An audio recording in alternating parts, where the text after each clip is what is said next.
अब दर्शकों मैं आपको बताता हूं, चाइनीज ऐप से भारत में आपने ई रिक्शा देखा होगा। आमतौर पर या तो कभी आपने गाड़ी में बैठे बैठे ई रिक्शा को देखा होगा, या कई लोग जो मुझे सुन रहे हैं उन्होंने ई रिक्शा की सवारी की होगी, या फिर आप ट्रैफिक में इनसे दो चार जरूर हुए होंगे।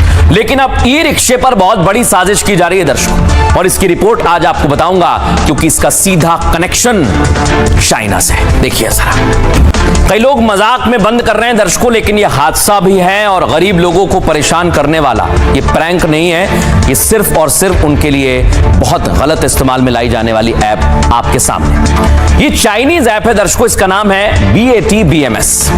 अब मैं आपको बताता हूं ऐप का मकसद क्या था।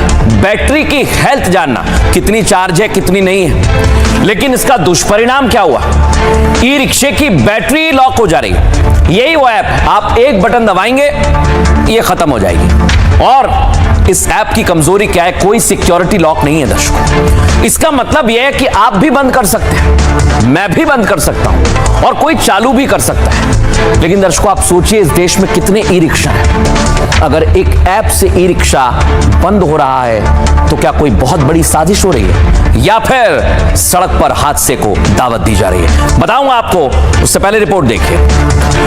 लेकिन दर्शकों सिर्फ ई रिक्शा बंद नहीं किया जा रहा है, ये बहुत बड़ी साजिश की जा रही है, हादसे को दावत दी जा रही है, और ई रिक्शा वालों से पैसा भी लूटा जा रहा है। आइए आपको बताता हूं हो क्या रहा है। पूरे देश में एक ऐप से ई रिक्शे को बंद और चालू किया जा रहा है। खेल चल रहा है। प्रैंक के नाम पर सड़क पर दौड़ते ई रिक्शा को बंद किया जाता है, जिसका रिमोट एक चाइनीज मोबाइल एप्लीकेशन ऐप में छिपा है। ऐप बनाने वाली कंपनी चाइनीज है। ऐप का नाम है BAT-BMS, जो चंद सेकंड्स में चलती हुई गाड़ियों को कुछ इस तरह रोक देती है, उसकी बिजली गुल। कुछ लोग इसे दर्शकों हैकिंग या मॉडर्न तकनीक का चमत्कार कहते हैं, लेकिन असलियत में ये गाड़ियों की सेफ्टी के लिए गंभीर खतरा है।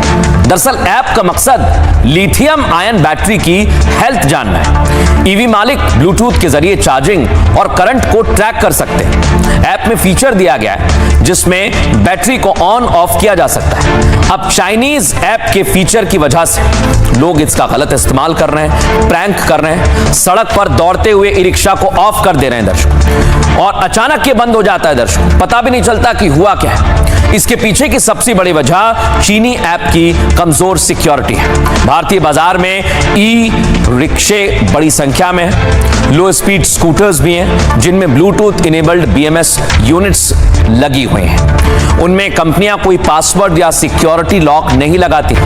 भारत ने दर्शकों धुरंधर डील की है। ऐसा हम क्यों कह रहे हैं, इसके पीछे की वजह क्या है, सुनिए एम्बेसडर दीपक बोरा से।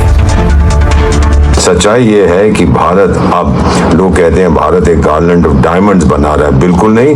हम एक गार्लैंड ऑफ बिच्छू बना रहे हैं चीन के, स्कॉर्पियंस जो डसेंगे उसको, क्योंकि चीन आप देख लीजिएगा उसके 19 पड़ोसी हैं भारत को मिला के, उनमें से एक के साथ भी उसकी नहीं बनती है, ना वियतनाम के साथ, ना ऑस्ट्रेलिया के साथ, ना जापान के साथ, ताइवान का आप जब जानते हैं, साउथ कोरिया, ये वो जितने भी हैं सबके साथ इसके विवाद है। हाँ, कहने के लिए बड़ा अच्छा जी हमने ये विवाद सुलझा दिया, कोई विवाद आपने नहीं सुलझाया। आइए दर्शकों मैं अब आपको बताता हूं, भारत ने जो तैयारी की वो सिर्फ जापान तक सीमित नहीं है। जापान के अलावा भी भारत ने सेशल्स में डील की। जापान से पहले सेशल्स गए थे प्रधानमंत्री नरेंद्र मोदी, देख रहे हैं आप, ये बहुत बड़ी डील थी दर्शकों के लिए। इसे कई लोगों ने हल्के में लेने की कोशिश की, लेकिन ऐसा बिल्कुल नहीं दर्शकों। इसके अंदर की खबर अब मैं आपको बताऊंगा। दर्शकों जिस नेकलेस ऑफ डायमंड की बात की जा रही है वो बड़ा खास है। आइए जरा मैं आपको समझाता हूं कि कितना महत्वपूर्ण हुआ है। सामने आप देखिए जरा, एक तरफ चीन का स्ट्रिंग ऑफ पर्ल्स जो भारत को पूरी तरह से कोशिश करता है कि आसपास के जो देश हैं उन्हें कमजोर करे, कर्ज दे दे, और दूसरी तरफ आप देखिए भारत का नेकलेस ऑफ डायमंड है। ये चीन के लिए जवाबी कार्रवाई से कम नहीं है दर्शकों, और इसके लिए भारत ने पूरी और बहुत बड़ी तैयारी की है। लेकिन कैसे भारत ने तैयारी की है, क्या तैयारी है भारत की, आइए जरा मैं आपको विस्तार से समझाता हूं। जिन समुद्री रास्तों से चीन का 80% तेल गुजरता है, भारत ने उन समुद्री रास्तों पर अपना ताला लगा दिया है दर्शकों। इंडोनेशिया के समांग पोर्ट में भारत की एंट्री हो चुकी है। पहले तो ये जानिए, यही वो जगह है जहां से चीन का सबसे ज्यादा तेल गुजरता है, जो मैं आपको दिखा रहा हूं दर्शकों। यानी भारत अब चीन की लाइफलाइन के ऊपर जाकर बैठ गया है और युद्ध की स्थिति में ड्रैगन की लाइफलाइन रोकने की ताकत अब भारत के पास है दर्शकों। इसके बाद आइए सेशल्स के दौरे पर। सुदूर पश्चिम में भारतीय नौसेना की तीसरी आंख की तैनाती हो गई। भारत ने सेशल्स में अपना रडार सिस्टम इंस्टॉल कर लिया है। रेडार नेटवर्क से चीनी पनडुब्बियों की लाइव ट्रैकिंग हम कर सकते हैं दर्शकों। और भारत ने चीन की छाती पर, यूं कहिए आसान भाषा में, ब्रह्मोस तैनात कर दिए। क्यों और कैसे? वियतनाम और फिलीपींस वो देश हैं जो चीन को घेरते हैं दर्शकों। इन दोनों ही देशों में अब भारत की ब्रह्मोस डील हो चुकी है, जिससे दक्षिण चीन सागर में ड्रैगन की दादागिरी का अंत हो गया है। और आप ये मानकर चलिए, ये तो अभी महज शुरुआत है। आगे जैसे जैसे भारत की रणनीति मजबूत होगी, वैसे वैसे हम चाइना को घेरेंगे। सुनिए एक्सपर्ट क्या कहते हैं। देखिए, चीन जो अपना ऑयल गैस एलपीजी इंपोर्ट करता है, तो इसमें स्ट्रेट ऑफ हॉर्मुज के अलावा स्ट्रेट ऑफ मलक्का की बड़ी महत्वपूर्ण भूमिका है। स्ट्रेट ऑफ मलक्का है, इसको चीन के लिए एक्यूलेस हील्स कहा जाता है, क्योंकि इसकी बहुत बड़ी निर्भरता यहाँ पर है। और इसके आसपास के जब हम देशों को देखते हैं, इंडोनेशिया जैसे देश को जब हम देखते हैं, तो उन सबके भारत के साथ बहुत गहरे रणनीतिक संबंध है, साझेदारी है, स्ट्रेटेजिक पार्टनरशिप है। तो ऐसा करके निश्चित तौर पर चीन के लिए एक सेटबैक, चीन जिस तरह की हरकतों को अंजाम देता है, जिस तरह से डेट ट्रैप में छोटे छोटे देशों को डालता है, उससे बच निकलने के लिए भारत ने ये रास्ता खोजा है।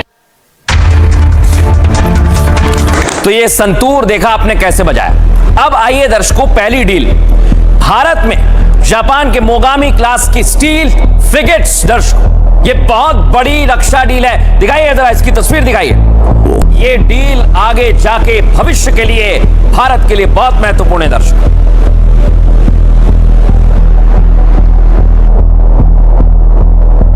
भारत में इसका निर्माण होना, आप समझिए कितनी बड़ी बात है। दूसरी डील, नौसैनिक रेडियो एंटीना यूनिकॉर्न निर्माण। और ये भी भारत में जब आएंगे दर्शकों, तो आप सोचिए, भारत में निर्माण होगा तो हिंद महासागर में भारत की ताकत भी बढ़ने वाली है। ये दो डील बड़ी महत्वपूर्ण है। कैसे हैं दर्शकों?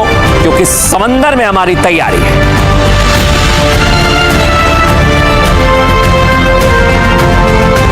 इन डील्स का मकसद क्या है, आप तो आसान भाषा में समझिए। यहां भारत है दर्शकों, बीच में चाइना है और पूरा नेकलेस ऑफ डायमंड्स है जो अंत होता है जापान में। जापान और भारत समंदर में चीन को घेरेंगे। और दर्शकों, ये यहां तक सीमित नहीं रहेगा, इसके लिए बहुत बड़ी तैयारी की जा रही है। मैं आपको यह बताने वाला हूं कि जापान और भारत में जो रक्षा समझौता हुआ है वो बहुत महत्वपूर्ण है, खास तौर से चाइना की मनमानी रोकने के लिए। ये देखिए आप, बीच में है चाइना और अब आसपास रहेंगे जापान और भारत। भारत जापान मिलकर नौसैनिक रेडियो एंटीना बनाएंगे। ये एंटीना युद्धपोतों की स्टील्थ क्षमता और कम्युनिकेशन को मजबूत करेगा, जिससे हिंद महासागर में चीन को घेरने की ताकत बढ़ेगी। दर्शकों, ये स्टील्थ फ्रिगेट्स क्या होते हैं? भारत के शिपयार्ड्स में खतरनाक मोगामी क्लास फ्रिगेट्स बनाई जाएगी। ट्रांसफर ऑफ टेक्नोलॉजी के तहत भारत को बेहद घातक युद्धपोत निर्माण में सहूलियत मिलेगी। जापानी स्टील्थ फ्रिगेट्स मिलने से चीन के मुकाबले भारत मजबूत होगा। सैन्य अड्डों की लॉजिस्टिक्स शेयरिंग, भारत और जापान सैन्य लॉजिस्टिक्स समझौते का दायरा और बढ़ा रहे हैं, इसका इस्तेमाल दोगुना कर रहे हैं। दोनों देशों के युद्धपोत फाइटर जेट एक दूसरे के ठिकानों पर रख रखाव कर सकते हैं। इसके लिए अंडमान सागर और प्रशांत महासागर में भारत की क्विक रिस्पांस क्षमता भी बढ़ेगी। दर्शकों, और आप सोचिए, अगर यहां ये बढ़ोतरी हो रही है तो समंदर में हमारी ताकत बढ़ रही है। सुनिए प्रधानमंत्री नरेंद्र मोदी ने क्या कहा। डिफेंस के क्षेत्र में आज हमने भारत और जापान के पहले को डेवलपमेंट प्रोजेक्ट पर एग्रीमेंट किया है। नेवल रेडियो एंटेना यूनिकॉर्न का यह प्रोजेक्ट हमारी डिफेंस टेक्नोलॉजी पार्टनरशिप में एक नया अध्याय खोलेगा।